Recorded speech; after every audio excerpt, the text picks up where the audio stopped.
Assalamualaikum warahmatullahi wabarakatuh. Saya Lutfiani Nurul Syifa. Jadi kali ini saya akan menjelaskan apa itu kepribadian dan pembawaan lingkungan. Nah, materi ini saya ambil dari kelompok 5, yaitu kelompok saya sendiri. Jadi yang pertama, saya akan menjelaskan apa itu kepribadian terlebih dahulu. Yang pertama itu ada kepribadian. Jadi pengertiannya ialah pengaruh seseorang kepada orang lain yang dilatar belakangi oleh kekuasaan atau kekuatan yang dimilikinya. Nah, ada menurut Rostagner, jadi kepribadian menurut Rostagner ini adalah mengartikan kepribadian dalam dua macam. Yang pertama ada kepribadian sebagai topeng, mixed personality, dan yang kedua kepribadian sejati, real personality, yaitu kepribadian yang sesungguhnya. Nah, ada juga tipologi kepribadian. Nah, tipologi kepribadian itu merupakan cara awal menentukan kepribadian dengan mengklasifikasikannya menurut tipologi kepribadian awal.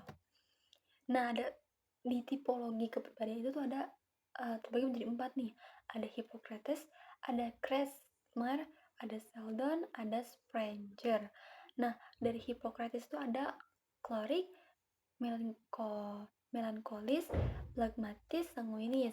Nah, di Kretschmer ada atletis, aesthetis, dan leptosom, ada piknik juga. Terus ada Sheldon juga, ada endomorphic, ada mesomorphic, ada ectomorphic.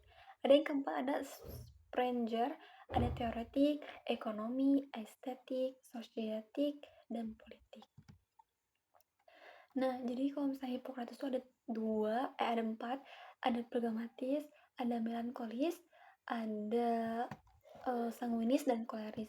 Nah, jadi kalau misalnya pragmatis itu ialah cinta damai, menunjukkan pribadi yang mudah diatur, cenderung diam, dan kalem, suka mengalah, memiliki rasa toleransi yang tinggi. Nah, kalau misalnya melankolis itu kayak orang yang perfeksionis, memiliki karakter, cenderung bersikap rapi, teratur, dan mampu mempertimbangkan segala sesuatu dengan melihat hal-hal kecil. Nah, yang ketiga ini ada sanguinis atau populer. Nah, jadi kalau misalnya sanguinis ini adalah tipe karakter kepribadian yang suka menjadi bahan perhatian, ingin selalu disenangi oleh orang lain, menyukai kepopuleran, memiliki rasa percaya diri yang tinggi, dan senang menjadi pusat perhatian. Nah, ada juga koleris yang artinya kuat, tipe kepribadian yang tegas, dan tipe seorang pemimpin. Koleris juga sangat suka mengatur, suka petualangan, suka tantangan baru. Nah, ada juga pembawaan lingkungan.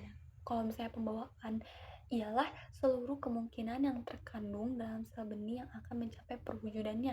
Ada lingkungan juga ialah meliputi semua kondisi dalam dunia ini yang dalam cara-cara tertentu mempengaruhi tingkah laku kita, pertumbuhan, perkembangan, atau proses kita, kecuali gen-gen. Ada macam-macam pembawaan lingkungan, ada jenis pembawaan. Nah, kalau misalnya jenis pembawaan tuh terbagi menjadi beberapa bagian juga. Ada pembawaan jenis, ada pembawaan ras, ada pembawaan jenis kelamin, pembawaan perseorangan. Nah, kalau misalnya di lingkungan atau environment itu terbagi menjadi 3 bagian. Ada lingkungan fisik, jadi lingkungan atau segala sesuatu di sekitar kita yang berupa benda mati. Ada lingkungan biologis, lingkungan yang berupa makhluk hidup, hewan, tumbuhan. Nah, yang ketiga ada lingkungan abstrak. Semua hal yang abstrak, misalnya pengetahuan, nilai kehidupan, dan lain-lain. Ada faktor-faktor dalam pembawaan lingkungan. Nah, ada faktor endogen, ada faktor eksogen. Nah, ada teori-teori pembawaan lingkungan, ada aliran nativisme, aliran empirisme, ada hukum konvergensi. Nah, jadi dapat saya simpulkan ialah kepribadian itu ialah pengaruh seorang kepada orang lain yang dilatar belakangi oleh kekuasaan atau kekuatan yang dimilikinya.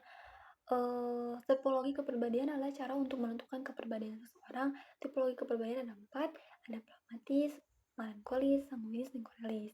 Pembawaan dan lingkungan itu saling berkaitan karena kepribadian seseorang itu berasal dari sifat yang sudah ada sejak lahir dan dapat berkembang sesuai dengan lingkungannya. Contohnya, anak pendiam jadi aktif karena lingkungannya. Sekian, saya Lutfiani. Wassalamualaikum warahmatullahi wabarakatuh.